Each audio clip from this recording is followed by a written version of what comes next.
जय शिवराय. मी आत्ताच पत्रकार परिषद घेतली, फेसबुक लाईव्हही शेअर केलंय.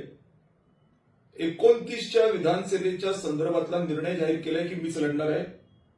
मध्यंतरी माझे जे काही व्हॉट्सअपचे स्टेटस तुम्ही बघितले असतील, काही माझे व्हिडिओज बघितले असतील, काही संभ्रम त्याच्यामधून तयार झाला होता आणि मी निर्णय घेणार याच्यावरती नाईलाजाने अशा पद्धतीचं वक्तव्य मी केलं होतं. त्या अनुषंगाने मी आज निर्णय पत्रकार परिषद जाहीर केलाय की 29ची विधानसभा मी लढणार म्हणजे लढणार. आदित्य जाधवांचं अजून वय आणि त्यांची असलेली क्षमता हे आमदार या पदाला पोषक नाही आणि मतदारसंघाच्या सर्वसामान्य जनतेच्या हिताच्या दृष्टिकोनातून मी उभं राहणं हे मला महत्वाचं जास्त वाटतं. आणि अर्थातच मी उभं राहिलो तर माझी अपेक्षा की ते उभे राहणार नाहीत. आणि मध्यंतरीच्या काळामध्ये काही घातपात करणं किंवा जसं भारतीय जनता पक्षाचं अनेकदा असतं की घरातच भांडण लावून टाकणार आणि त्याच्यातच घातपात करणं, हे अशा पद्धतीच्या गोष्टी सुद्धा होऊ शकतात, नाकारता येत नाही. परंतु मतदारसंघाचं हित याच्या पलीकडे आम्हाला काही सुधरत नाही. मेलो तरी बेहतर, पण मतदारसंघाचं हित सोडून कुठंच जाणार नाही, ही गोष्ट मात्र निश्चितच मी इथे पुन्हा एकदा आवर्जून सांगू इच्छितो.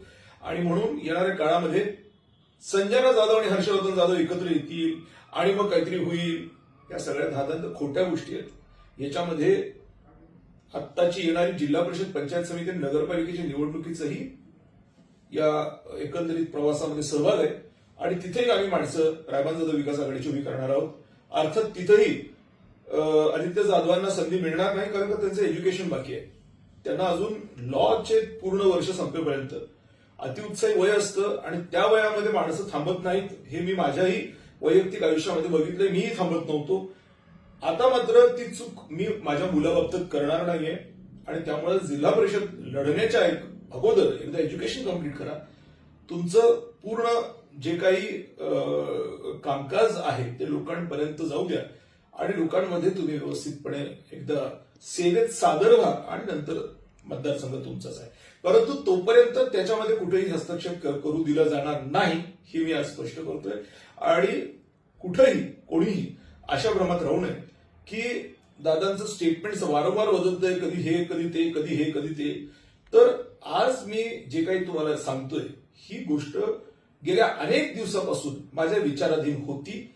आणि तुम्ही बघितलं असेल मध्यंतरी माझे स्टेटसेस, काही व्हॉट्सअपचे व्हिडिओज हे तुम्ही पाहिले आणि त्याच्यातनं बऱ्याच लोकांना असं वाटत होतं की हा माणूस अस्थिर आहे, चंचल आहे, काय चाललंय याचं नेमकं, हा कुठे पोहोचणार, या शब्दाला पक्का राहणार आहे का, अशा पद्धतीचं माझ्या बाबतीमध्ये बोललं गेलं होतं. आणि त्यावेळेला मी पुन्हा एकदा सांगतो, व्हिडिओ काढून सांगितलं होतं की मला हे दिसतंय, कळतंय, परंतु या सगळ्या गोष्टींवरती शांतपणे विचार करून गांभीर्यपूर्वक निर्णय घ्यावे लागणार आहे आणि त्या पद्धतीने मी ते जाहीरही लवकरात लवकर करणार आहे असं मी बोललो होतो. आणि तद अनुषंगाने ते स्टेटमेंट निघाल्याच्या जवळपास 15 दिवसाच्या नंतर आज मी पत्रकार परिषद घेतलेली आहे आणि शांतपणे हा निर्णय घेतलेला आहे. अर्थात याचे मला परिणाम भोगावे लागू शकतात, कारण की थेट रावसाहेब दानवेंची खेटणं आहे, जे आज केंद्रात सत्तेत आहेत.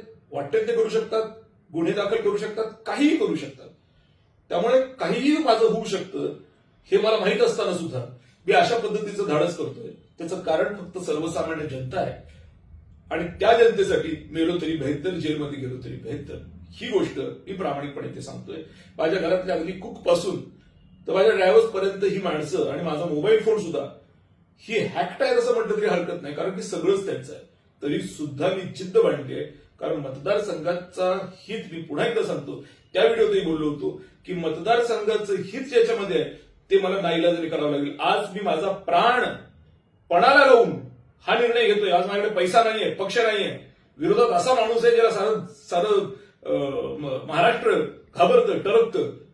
महाराष्ट्राचे चीफ मिनिस्टर सुद्धा घाबरतात त्यांना, हे मी माझ्या प्रत्यक्ष डोळ्यातून कधी कधी अनुभवलंय. त्यामुळे अशा माणसाला खेटणं सोपं नाहीये, पण जनतेसाठी मी खेटणार म्हणजे खेटणार. जे होईल ते होईल.